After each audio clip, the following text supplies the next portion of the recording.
And my parents didn't buy either of these guitars. So this belongs to Dave from up the road, and this one's my K-line guitar, which I got from the forum, which I know Dave from. People who know the channel will know that K-line, this specific Strat, is my favourite Strat that I've ever played, and people were asking how does it compare to this, and so I kind of put together this video quickly so you can see what you reckon. Weight wise, they're pretty similar. Both, I guess, are kind of built on that model of a classic Strat. This one has a different neck angle, I think, to a classic Strat. That was one of Chris's main things. This has got Lola Dirty Blondes in it, and this has obviously got whatever these pickups are based on.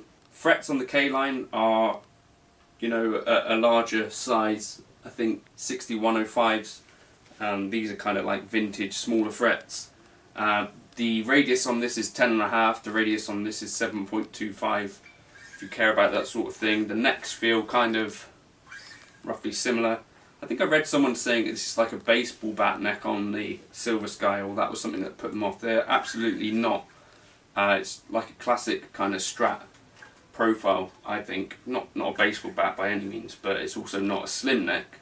It's kind of like a... maybe it's a bit thicker than this one. Yeah, it's just basically a classic kind of C feeling profile to me. I could be way off. Both have got fairly rolled fretboard edges, maybe they're slightly more rolled on here. This one, I've got to say, looks more like a classic Strat. So looks wise as well, I think, you know, if you're looking for that sort of thing, the K-line, it's got a win, hasn't it?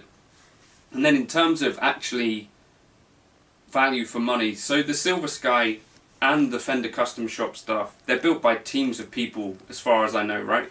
And not necessarily a small team, and they're certainly making quite a lot of these guitars. They're not difficult to come by, as far as I can tell.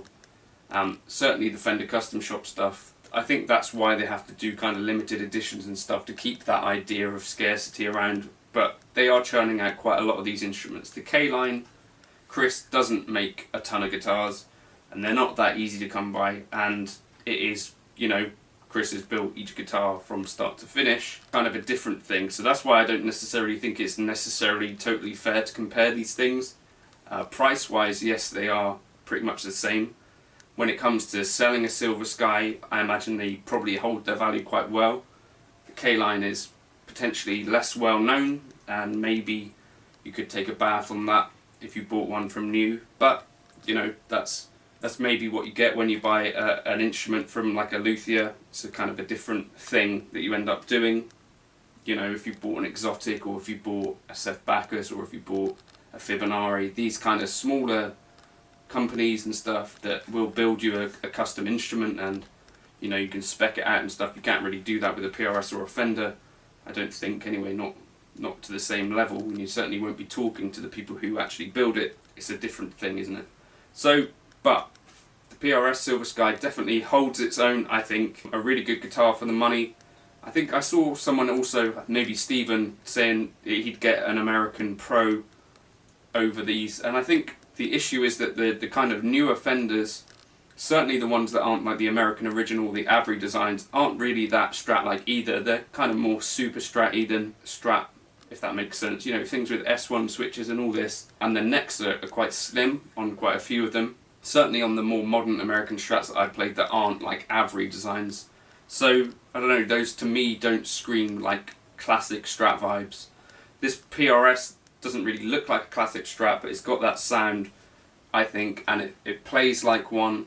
A little bit brighter maybe, but you can certainly find bright Strats. So yeah, good guitar for the money, I think, especially if you could find one second hand. I think it would probably easily rival a Fender Custom Shop. So I think, let me know in the comments if you've had a bad experience with the Silver Sky or a good one.